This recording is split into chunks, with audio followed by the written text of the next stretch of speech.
Hello friends, welcome back to the channel. The big diplomatic story right now is the India visit of American Secretary of State Marco Rubio, one of the most influential faces in the current US administration.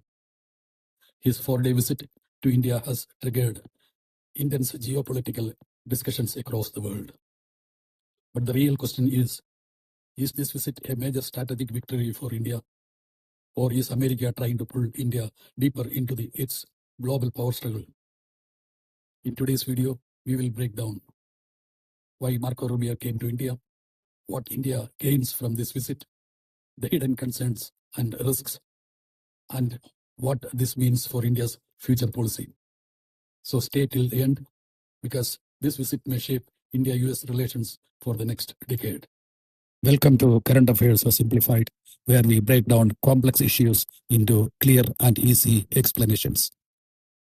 American State Secretary Marco Rubio visited India from May 23 to May 26, 2026, meeting Prime Minister Narendra Modi and External Affairs Minister S. Jaishankar. The visit included bilateral talks in New Delhi, discussions on trade and defense, Quad-related meetings, and symbolic cultural visit to Agra and Jaipur. Rubio openly stated that India and United States are close to finalizing a major trade agreement in the coming weeks. The discussions focused mainly on Indo-Pacific security, China's growing influence, energy cooperation, defense partnerships, and global supply chains. But beneath the diplomatic smiles, there are deeper geopolitical calculations happening. The biggest message from this visit is simple. America cannot ignore India anymore. The United States now sees India as a strategic counterweight to China, a massive economic market, and a critical Indo-Pacific partner. Indo-US relations, which gradually improved during the past several years, have been heavily damaged by the current US administration, imposing unimaginable tariffs against India and siding with India's arch-rival, Pakistan. Even American media admitted that Washington is trying to repair trust deficits with India. This means India today is negotiating from a position of strength. 20 years ago, America dictated terms. Today, America is actively courting India. That itself is a massive diplomatic success. Rubio hinted that a trade deal could be finalized soon. If this happens, India could benefit through increased exports, better market access, technology partnerships, semiconductor cooperation, and supply chain diversification away from China. Global companies are already looking for alternatives to China. India wants to become that alternative. And America wants reliable democratic partners for manufacturing. So, economically, this visit may help accelerate India's rise as a global production hub. The Quad alliance involving India, the US, Japan, and Australia was another major topic. The Indo-Pacific region is becoming the center of global power competition. China's aggressive posture in South China Sea, Taiwan, and the Indian Ocean has pushed countries closer together. For India, stronger defense cooperation with America means better intelligence sharing, advanced military technology, maritime security cooperation, and balancing Chinese pressure at the border.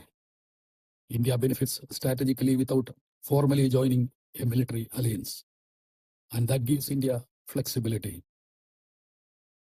Another important aspect is energy. Rubio's visit came during rising tensions involving Iran and the Strait of Hormuz. India imports a huge amount of oil through this region. Any disruption can increase fuel prices, raise inflation, and hurt India's economy. So India is trying to diversify energy sources, including increasing imports from the United States and Venezuela. This reduces dependence on unstable regions. Now let us talk about the uncomfortable side, because every strategic partnership comes with hidden costs. India could drag into US-China rivalry. This is perhaps the biggest concern. America sees India as a balancing force against China. But India's foreign policy has traditionally been based on the strategic autonomy. India does not want to become America's junior partner or a frontline state in the Cold War too.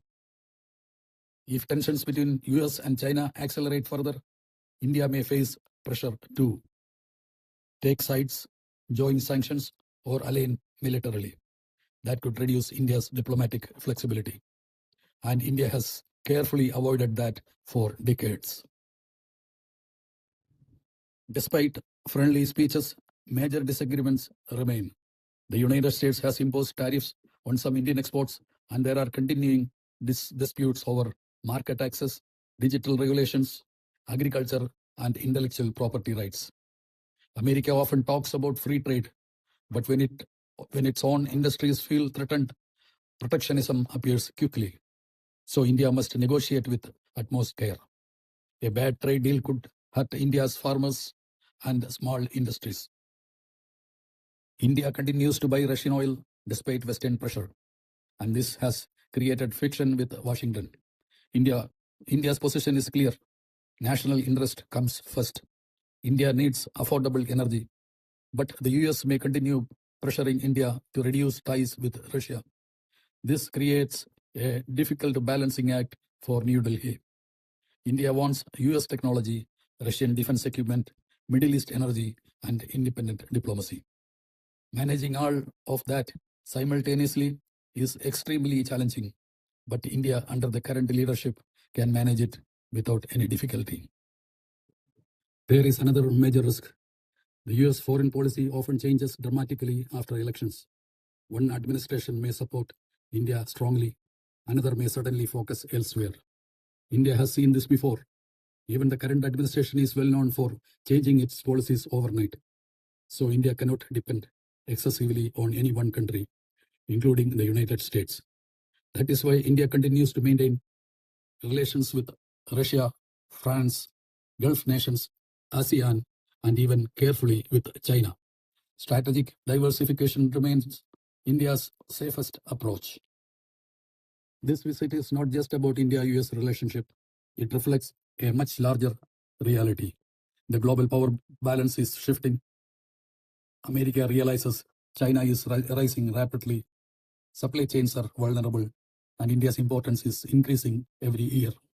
Meanwhile, India understands the world is becoming unstable, alliances are becoming fluid, and economic power now drives geopolitical influence. So both countries need each other, but both also remain cautious. This is not a traditional alliance. It is more like a strategic partnership built on shared interests, not complete trust. So, what should we conclude from Marco Rubio's India visit? The positive sides are significant. Stronger global standing for India, potential trade opportunities, better defense cooperation, and increased strategic relevance.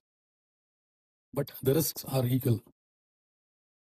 Pressure from US-China rivalry, trade complications, Russia-related tensions, and over-dependence on American policy shifts. India's challenge now is to benefit from the partnership without losing strategic independence.